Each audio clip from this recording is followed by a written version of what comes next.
Արցախի տաղավարով հյուրընկալել ենք հանուն սոցիալական արդարության կուսակցության նախագահ Արման Ղուկասյանին, նրա հետ խոսելու ենք արտաքին քաղաքականությունից, Հայաստան-Ռուսաստան հարաբերություններից, ԵԱՏՄ միությունից, ինչպես նաև սոցիալական խնդիրներից։ Բարև ձեզ, պարոն Ղուկասյան։ Բարև ձեզ, շնորհակալ եմ հրավերի համար։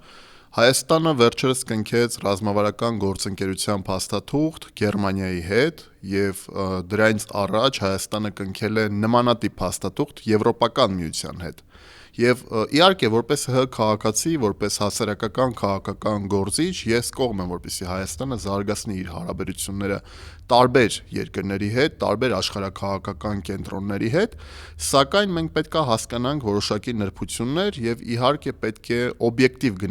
գնահատական տանք այն բոլոր գործընթացներին, որոնք տեղի են ունենում Հայաստանի շուրջ։ Տեսեք, որոշ շրջանակներ հիմա ներկայացնում են, որ Հայաստանը 5 է պակաս, որ դառնա Եվրոպական միության անդամ, հերիք չի դա, դրան գումարած ասում են, որ պետք է նվազեցնել հարաբերությունները Ռուսաստանի Դաշնության հետ, առհասարակ դուրս գալ Եվրասիական տնտեսական միությունից եւ ուրեմն գնալ եվրոպական ինտեգրման ճանապարհով։ Ես իմ պարտքն եմ համարում, որպես վերլուծաբան, որպես քաղաքական գործիչ, ներկայացնելու մեր հանրությանը օբյեկտիվ պատկերը։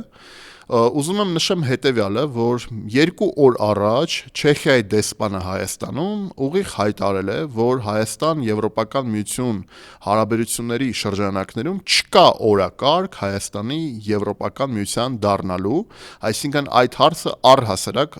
օրակարգային չի։ Խոսքը գնում է ըստ դեսպանի հարաբերությունների ձևավորման, հարաբերությունների խորացման, բայց չկա նման օրակարգ։ Ուզում եմ ասեմ հետևյալը, որ Հայաստանը ընդունելով ազգային ժողովում եվրոպական ինտեգրման վերաբերյալ օրենք, դրանից հետո արդեն տևական ժամանակ է չի ներկայացնում հայտ դառնալու Եվրոպական միության անդամ։ Եվ նաև պետք է նշեմ շատ կարևոր մի փաստ, որ Հայաստանի Հանրապետությունը խորացնելով հարաբերությունները բոլորի հետ, պետք է ի վերջո ոչ թե լինի այնպիսի քաղաքականություն, որ գիտեք, մենք բոլորի հետ խորացնում ենք հարաբերությունները եւ ընդհանուր նմանատիպ մոտեցում, այլ պետք է լինի հետեւյալ սկզբունքը. այո, ունենալ հարաբերություններ բոլորի հետ, հնարավորինս շատ ավելի լայն գործընկերների հետ հարաբերություններ, բայց հասկանալ, թե ում հետ ինչ շահեր ունի Հայաստանը, որ պրագմատիկ Հայաստանի շահերը, որտեղ Եվրոպական միության հետ մենք ունենք մեկ շահ, այսպես ասենք, Ռուսաստանի Դաշնության հետ ունենք այլ տեսանկյունից շահեր, մենք չենք կարող բոլորի հետ ունենալ հավասար, այսպես ասենք, մակարդակի շահեր, եւ պրագմատիկ շահերը մեզ ստիպում են դասակարգել մեր հարաբերությունները։ Այսինքն այն շրջանակները, որոնք ասում են, որ մենք դուրս կգանք ԵԱՏՄ-ից եւ այլընտրանքը լինելու է մտնել Եվրոպական միություն, այդ շրջանակները մի փոքր օբյեկտիվ չեն ներկայացնում պատկերը, որտեղ հենց նույն Եվրոպական միության բարձրաստիճան պաշտոնյաները նշում են, որ չկա օրակարգ Հայաստանի անդամակցության Եվրոպական միությանը։ Նշեմ նաև բազմիցս ես նշել եմ, որ պետք է նայել տնտեսական իրողությանը, այն իրողությանը, որը կա գետնի վրա։ Ինչ տնտեսական կապեր եւ ինչ ծավալի տնտեսական հարաբերություններ եւ փող հարաբերություններ մենք ունենք Ռուսաստանի Դաշնության հետ, Եվրասիական տնտեսական միության շրջանակներում հարաբերությունները, Եվրոպական միության հետ տնտեսական առևտրային մեր հարաբերությունները եւ թվերը բնականաբար ցույց են տալիս եւ ցուցիչ են հանդիսանում բոլոր այն դիսկուրսներում, որոնք որ նշվում է ԵՄ թե ԵԱՏՄ, հա, ԵՄ թե Ռուսաստան մասնավորապես։ Եկեք տեսնենք 2024 թվականի արդյունքներով, թե ինչ տնտեսական մենք կապեր ունենք եւ ինչ արդյունքներ ունենք մեր հարաբերություններում այդ երկու միավորումների հետ։ Եվրոպական միության հետ մեր առևտրաշրջանառությունը 2024 թվականի արդյունքներով կազմել է 2 միլիարդ 100 միլիոն դոլար, այսինքն 2 միլիարդից մի փոքր ավել։ Ռուսաստանի Դաշնության հետ մեր առևտրաշրջանառությունը կազմել է մոտավորապես 14 միլիարդ դոլար։ Այսինքն 5 անգամ, մենք գրեթե 5 անգամից ավել ունենք Ռուսաստանի Դաշնության հետ եւ ԵԱՏՄ-ի հետ ավելի շատ առևտրաշրջանառություն, քան Եվրոպական միության հետ։ Ինչու՞, եկեք պարզ բացատրեմ։ Որովհետեւ կա աշխարհագրություն, կա լոգիստիկա, կա աշխարհաքաղաքական իրողություններ, առաջինը որն է աշխարհագրական իրողությունը,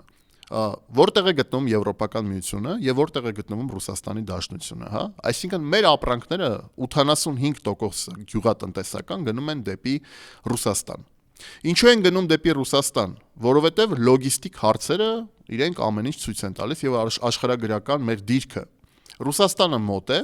Եվրոպական միությունը հեռու է։ Միջև մենք հասցնում ենք մեր ապրանքները դեպի Եվրոպական միություն, այն 3 անգամ ավելի թանկ է, ճանապարհածախսը, քան միջև մենք հասցնում ենք Ռուսաստանի Դաշնություն։ Սա օբյեկտիվ պատկեր է։ Այնպես չէ, որ մեկը սիրում է Ռուսաստանը ավել, կամ մյուսը սիրում է Եվրոպական միությունը ավել, եւ դրանով մենք պետք է առաջնորդվենք։ Ես կարող եմ սիրեմ Ռուսաստանը, չսիրեմ Ռուսաստանը, բայց կա աշխարհագրական իրողություն, կա աշխարհաքաղաքական իրողություն, հա։ Հիմա ի՞նչ է տեղի ունենում։ Տեղի ունենում այն, որ օրինակ մեր ապրանքները, որոնք պետք է գնան դեպի Եվրոպական միություն, նույն գյուղատնտեսական ապրանքները, որոնք գնում են Ռուսաստանի Դաշնություն, դրանք ավելի թանկ են լինելու Եվրոպական միություն հասնելու համար։ Գումարը ավելի շատ է լինելու եւ իհարկե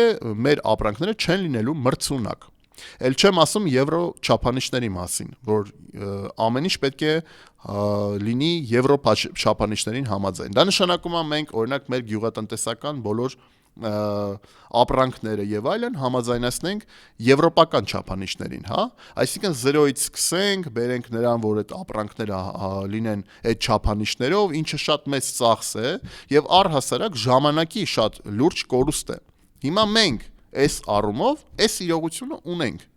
Հիմա այս իրողության հետ պետք է հաշվի նստել։ Ոչ ոք չի ասում, որ պետք չի Եվրոպական միություն տանել ապրանքներ։ Այո, մենք ընթացքում պետք է նաև դիվերսիֆիկացնենք, բայց իրական դիվերսիֆիկացիա անենք։ Այսինքն մենք կարողանանք լինենք թե եվրոպական շուկայում, թե եվրասիական երկրների շուկայում, թե ասիական շուկաներում, թե արաբական, արևելյան շուկաներում, ինչի՞ չէ։ Իհարկե, բայց ասել, որ Հայաստանը պետք է դուրս գա ԵԱՏՄ-ից եւ կդառնա ԵՄ անդամ, դա իրական օրակարգային հարց չի։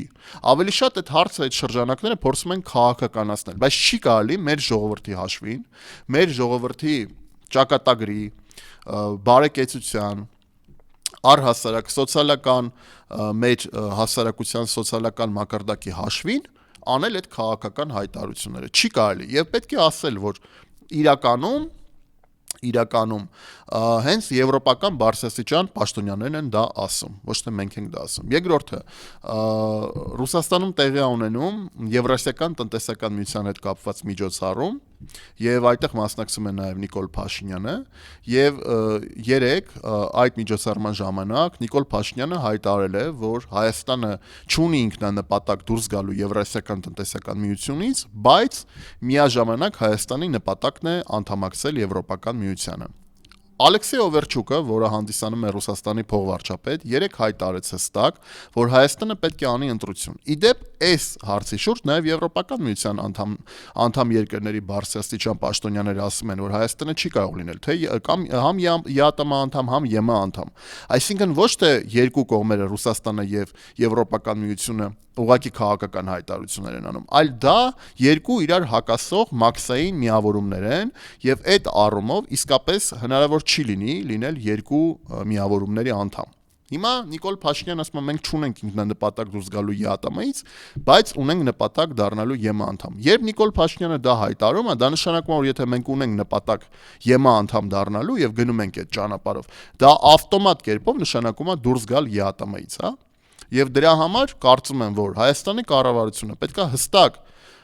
հասարակության հետ լինի անկեղծ։ Մենք դուրս ենք գալու ԵԱՏՄ-ից, թե դուրս չենք գալու, որովհետև ասել, որ մենք դուրս չենք գալու ԵԱՏՄ-ից, բայց մենք գնում ենք դեպի Եվրոպական միություն, դա նշանակում է, որ չէ, մենք դուրս ենք գալու Եվրասիական տնտեսական միությունից։ Ավելին, եկեք անկեղծ լինենք, եթե մենք դուրս ենք գալու Եվրասիական տնտեսական միությունից, ապա բնականաբար դա բերելու է Ռուսաստանի հետ տնտեսական կապերի նվազեցման։ Դա միանշանակ, որովհետև Եվրասիական տնտեսական միության հնարավորություններից Հայաստանը շատ ակտիվ օգտվում է, դա մասնավորապես Ռուսաստանի հետ հարաբերությունների ուրեմն խորացումն է, տնտեսական կապերի ակտիվ զարգացումն է, եւ եթե մենք դուրս ենք գալի մի միավորումից, որտեղ Ռուսաստանը հանդիսանում է լոկոմոտիվ եւ ամենախոշոր տնտեսությունը, որի հետ մենք ունենք ամենասերտ կապերը, քան որևէ մի այլ միավորման կամ երկրի հետ աշխարհում, ուրեմն դա նշանակում է, որ դա բերելու ավտոմատ Ռուսաստանի հետ հարաբերությունների տնտեսական կապերի նվազեցման։ Սա օբյեկտիվ պատկեր է։ Հիմա տեսեք ինչա նաև հայտարարել Ալեքսեյ Օվերչուկը, որը Ռուսաստանի փոխվարչապետն է, կրկնում եմ, հայտարարել է, որ այս տարի 2025 թվականի արդյունքով Հայաստանի եւ Ռուսաստանի առևտրաշրջանառությունը 2 անգամից ավել անկում է ապրելու։ Այսինքն մոտ 6 միլիարդ դոլարի առևտրաշրջանառության պատկեր ենք մենք ունենալու 25 թվականի արդյունքով։ Այսինքն, երբ մենք ունենք 24 թվականի արդյունքով 14 միլիարդ դոլար, մոտ 12-ից 14, հիմա ունենալու ենք մոտ 6 միլիարդ դոլար։ Իհարկե, օբյեկտիվ լինելու համար պետք է ասենք, որ 24 թվականին մենք բավականին մեծ առևտրաշրջանառություն ենք ունեցել Ռուսաստանի հետ ռեէքսպորտի շնորհիվ, այսինքն ռուսական թանկարժեք մետաղներ, ալմազներ, ոսկի եւ այլն մեր միջոցով գնացել է Չինաստան, Դուբայ եւ այլն, այսինքն այդ ռեէքսպորտի շնորհիվ մենք շահել ենք բավականին, բայց ամեն դեպքում փողվարչապետը Ռուսաստանի նշել է հստակ, որ ռուսական բիզնեսը սկսել է զգուշ վերաբերվել Հայաստանին։ Զգուշ վերաբերմունքը ինչով է պայմանավորված, այն քաղաքական դիրքորոշմամբ եւ հայտարարությունները, որոնք այսօր անում են Հայաստանի իշխանությունները։ Այսինքն բիզնեսը հենց նման մոտեցում ունի, բիզնեսը սիրում է կայունություն, երբ լինում են անկայուն ինչ-որ գործընթացներ կամ իրենց տպավորությամբ այնպիսի քաղաքական process-ներ, որոնք կարող են ռիսկային լինել բիզնեսի համար, բնականաբար բիզնեսը սկսում է ավելի զգուշ վերաբերվել իր ներդրումային ծավալների առումով, այսինքն ներդրումներն են կրճատվում, առևտրաշրջանառությունն է կրճատվում, տնտեսական կապերն են բնականաբար նվազեցվում, այսինքն մենք ունենք այսօր այս պատկերը Եվ թե տուրիզմի առումով ասեմ, նույն տուրիզմը վերցնենք, ես հստակ կարող եմ ձեզ ասել, որ տարիներ շարունակ Ռուսաստանից տուրիստներ, այսինքն դուք ձեր առօրյա կյանքում եք բոլորս դա տեսնում եք, ամենաանհամեմատ եւ մրցակցությունից դուրս ամենաշատը Հայաստան են գալիս հենց ռուսաստանցի տուրիստները։ Ինչու՞։ Որովհետեւ նախ պայմաններն են հարմար, երկրորդ մենտալ առումով մենք մոտիկ երկրներ ենք եւ մոտիկ իրար ժողովուրդներ, այսինքն Հայաստանը ընկալվել է միշտ որպես դաշնակից երկիր, հա։ Եվ ասեմ ցուցանիշները, որ թվերով խոսանք, թվերով հետեւյալ պատկերը ունենք, որ ուրեմն միշտ 1 միլիոնից ավել առնվազն տուրիստ մենք ունեցել ենք Ռուսաստանից, այսինքն միշտ դա առնվազն նման թվեր են գրանցվել եւ 24 թվականի արդյունքով նույնպես օրինակի համար երկրորդ տեղով գալիս են Վրաստանից, երրորդ տեղով գալիս են Պարսկաստանից, շատ քիչ թվեր, օրինակ 24 թվականի արդյունքով ասեմ, Երևի մոտավորապես թվերի մասին է խոսքը գնում, բայց այնպիսի նվազ թվեր են, հա, օրինակ Ամերիկայի Միացյալ Նահանգներից, Եվրոպական միությունից մոտ 50-100 հազարի կարգի այս ցուցանիշների մասին է խոսքը գնում։ Այսինքն այս առումով որտեղ 1 միլիոն տուրիստ, որտեղ 100,000 տուրիստ, հա, համեմատելու չի։ Առհասարակ իրար հետ համեմատելու չի։ Տուրիզմն դա նշանակում է ներառել գումար, հավելյալ տնտեսության մեջ, տուրիզմ դա նշանակում է, որ բոլոր ոլորտները օգտվում են, թե ծառայության ոլորտի ներկայացուցիչները, թե նույն, չգիտեմ, հյուրանոցները, տաքսիները, սննդի կետերը, բոլորը օգտվում են, դա ունի մուլտիպլիկատիվ էֆեկտ տնտեսության վրա։ Հիմա այս ամենը դրվում է ռիսկի տակ։ Մենք Եվրոպական միության հետ, նորից եմ կրկնում, չունենք այն ծավալի հարաբերությունները, որ ունենք Ռուսաստանի Դաշնության հետ։ Պետք է խորացնել հարաբերությունները, այո, պետք է, բայց ոչ թե մեկի հետ ուրիշի հաշվին։ Նամանավանդ, եթե այդ ուրիշի հետ մենք ունենք այնպիսի խորը ավանդական ձևավորված տնտեսական սխեմաներ, որ ուրեմն դա դնել վտանգի տակ շատ մեծ ռիսկ է մեր տնտեսության համար։ Էլ գազի համար չեմ խոսում, որ ամենաէժան գազը մեզ տրվում է շուկայական գների առումով, հա։ Էլ չեմ ասում գազի գների հետ կապված Ռուսաստանի Դաշնությունից ամենաէժան միջազգային գներով գազն ենք ստանում $160 1000 խորանարդի դիմաց, $165 կներեք 1000 խորանարդի դիմաց։ Եվ այս առումով բնականաբար մենք պետք է անենք ճիշտ ընտրություն եւ հասկանանք ինչի հետ գործ ունենք։ Սա հստակ է եւ բնականաբար այս տնտեսական պատկերները, տնտեսական իրողությունը պետք է լինի հիմքում մեր քաղաքական որոշումների։ Ես առաջարկել եմ, օրինակ կառավարությունը ասում է, որ չկա գումար բարձրացնելու 30%-ով թոշակը, 50%-ով թոշակը, բյուջեում չկա, չնայած ուրիշ բաների համար միշտ բյուջեում գումարներ կա։ Մեր արտաքին պարտքը ամեն տարի այս իշխանության օրոք $1 միլիարդ եւ հիմա $8 միլիարդից ավել այս կառավարությունը պարտքի արա արտաքին, հետաքրքիր է հստակ ունենալ օրինակ այն պատկերը, թե ինչի վրա են գնացել այդ գումարները, հա, տենց ինչ որ շատ մակերեսային ասում են դպրոց են կառուցել, մանկապարտեզ են կառուցել, բայց մի հատ ներկայացեք ամբողջ ծավալով պատկերը, որովհետև այդ գումարները տալու է մեր հասարակությունը, մեր քաղաքացիները, այդ գումարները աշխատելու են, տալու են եւ այդ բեռը դրվում է մեր քաղաքացիների վրա, որովհետև անընդհատ գնաճ է տեղի ունենում, անընդհատ հարկերն են բարձրանում, անընդհատ տեղի ունենում ուրեմն բեռի ավելացում եւ բնականաբար հասարակությունը իրավունք ունի իմանա թե ինչի համար է այդ պարտքը փակում, հա, եւ փակելու։ Թոշակի առումով ասել եմ, եթե չկա այդ հնարավորությունը, ուրեմն թոշակը օրինակ կենսա թոշակը այդ հետ վճարայինը դարձրեք թոշակ, այսինքն այդ հետ վճարայինը հանեք, 10,000 դրամով ավելացրել եք կենսա թոշակը, բանը հետ վճարայինը առհասարակ, այսինքն ընդհանուր 10,000 դրամ է կազմում ամսական, չնայած մարդիկ շատերը ասում են այդքան չի կազմում, որովհետև շատ անգամ